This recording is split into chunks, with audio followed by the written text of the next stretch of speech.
All right, I'm gonna drive and I wanna do a talk about Eduit and the different iterations. And we're really in Eduit 3.0, right? So Eduit 1 was when back in 2007, around 2006, 2007, I reactivated, oh shit.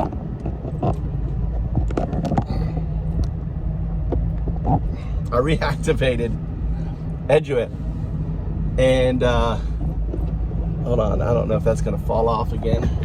Okay, it looks like it's good. My connector to fuck. And Eduit was born out of a startup in 1999. In 2000, we incorporated, and then the market crashed and the startup died. Eduit basically was a nonprofit arm of a startup. Its goal was to secure donations that would fund certifications to cover the expense of IT certifications, which were about $3,000 back then.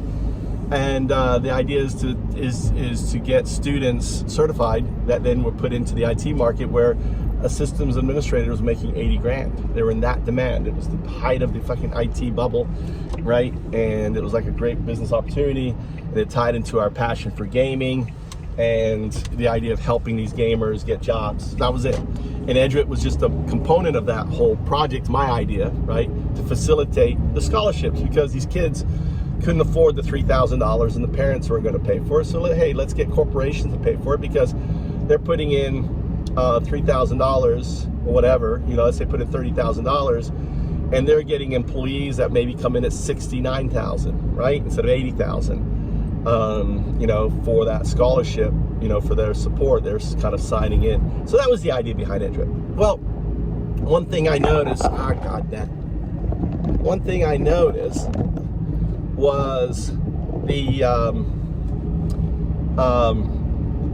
the mess IT certification. It was a mess, and I had this idea. Why don't we? Oh, he lost his bag. Why don't we? Let's see the bag in the road. Bounced off, flew out of there. Why don't we? Make the learning of these the way you learned was very rote, and say, hey, we could basically, make it kind of fun, automated, using scripts, wasn't AI, scripts and gamification and points, to make this whole process, more fun. And but before we could implement that, the whole thing crashed. Well, I fast forward 4 years later, I had a choice to take a job on Wall Street or follow a dream I had. I had a dream. I was married to a beautiful Japanese woman, had 2 kids. I had a very vivid dream of what an outcome. And that was 0202, right? Sending me that little bit of the future and sending that glimpse, that image, right, into a dream when I was in the middle of a very passionate relationship, and I thought I was going to marry her and be with her. And 0202 was like, no, you're not. Here's your future. You're going to Japan.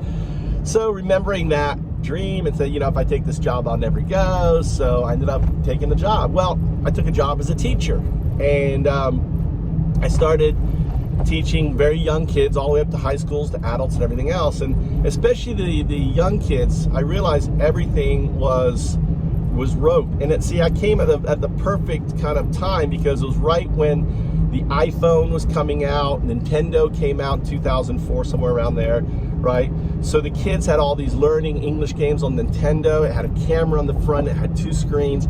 Multi-touch was first shared on TED Talk, right, in 2006, right before the iPad came out, or iPhone came out in 2007. So I was aware of that. I was digesting all this thing. I saw education, and I also, because these kids would have these Nintendo games, they would spend all day tracing an outfit on a Nintendo, right? And then later an iPhone. I downloaded every educational game I could get my hands on, right? And but if you try to give a piece of paper and do it, they just wouldn't, right? They'd get bored. But they wouldn't get bored. And I was like, wow, this is, and I was like, this is just, you can have AI. And I reached out through my LinkedIn contacts to a guy called I can't think of Russell Clark. Russell Clark, his brother, Christopher Clark, okay? His brother, Russell Clark, and he said, yeah, I have a friend who works, in DARPA and AI. My brother, my brother is really good at this. So I got connected to Christopher Clark in around 2005, 6, around there. And he said, hey, there's a thing out there that came out, it's just rolled out at DARPA called Siri. You should really look at it because it can do everything you want to do that we're describing. And he says, I can't talk about specifics, but I can just say yes, yes, yes, yes, but I can't tell you, right? Because he has a, top secret, full disclosure type situation. So I started reaching out to Siri in 2006 and made videos describing Siri working on the iPhone. And 6 months later, right, Apple buys Siri. Was it my video? Probably, I showed it. I was describing how it could do. I was hoping to get, I was naive. I was hoping to get support from Google and Apple, all these good companies. They're not going to screw you over. They're not going to run and steal your idea, right? So, and from there, that was Eduit. I would say Eduit 2.0 right there. And then, it was just timing. Siri was pulled up, everything else. I got really frustrated, and that's when I pivoted to FoundUps. FoundUps is just a hammer to help a founder launch their ideas. That's all it's ever been. And building this decentralized, democratized, immutable framework that grows from the bottom up, kind of like a meme coin, right? So I pivoted on FoundUps, and worked on trying to get project after project after project funded, and just unable to get support and everything else. So, and then when I started playing with AI in 2023, ChatGPT 3, and started using it. I wrote my first paper with it called the Easter Island Ape Hypothesis, right? It's an addendum or appendum to the aquatic ape theory. You can read it on LinkedIn. I should also actually program a GPT for that. That's something I should do, because it could actually help it and update it, okay, and validate it. Because I wrote it with GPT-3. Now we have now we have GPT-4. Or actually we have OpenAI 1.01. And it dawned on me, okay, it dawned on me this year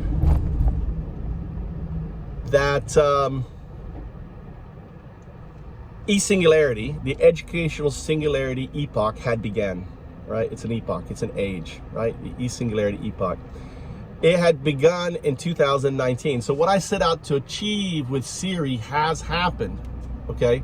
But in a very general way, because learn anything, anytime, anywhere is now a reality. On your GPT, LLM, you can learn anything, anytime, anywhere. You can verify facts, you can delve in, right? It's all there.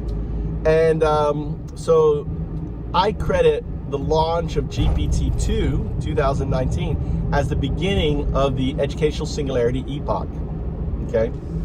This paradigm is now here.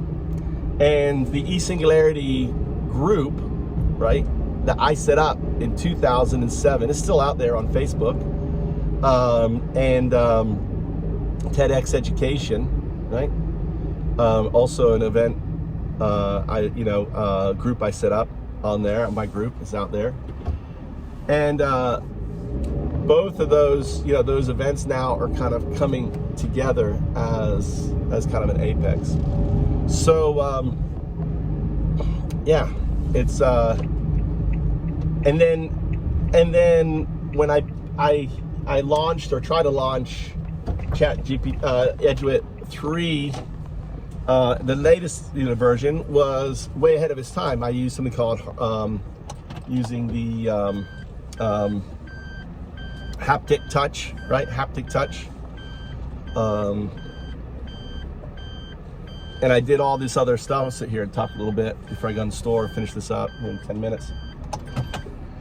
And you know, and the idea of building a device that can train babies and everything else. And what I realize now is with the new AI chips, we can just put Eduit on a chip, and it's the teaching chip, teaching chip. And that teaching chip, the first iteration, is an 8th grade equivalent of math, science, and language arts. And the language arts is either 2 languages, the native language and English. The native language and English, or initially, until the chips get more robust, can handle 3 languages, 5 languages, and so on. So imagine you have a chip that will teach a child multi-languages as it plays with it, okay? And as a chip, or maybe you can add memory and more things to it. You can add a component, it can grow out. You can have devices that kids can play with, and that ultimately can learn anything, anytime, anywhere. Imagine these chips embedded in toys, embedded in, in fridges, embedded in whatever, and it recognizes the child and it says, hey, what do you want? Hey, Mikey, what do you want? Hi Eduit, and it's funny. All right, UnDaoDu.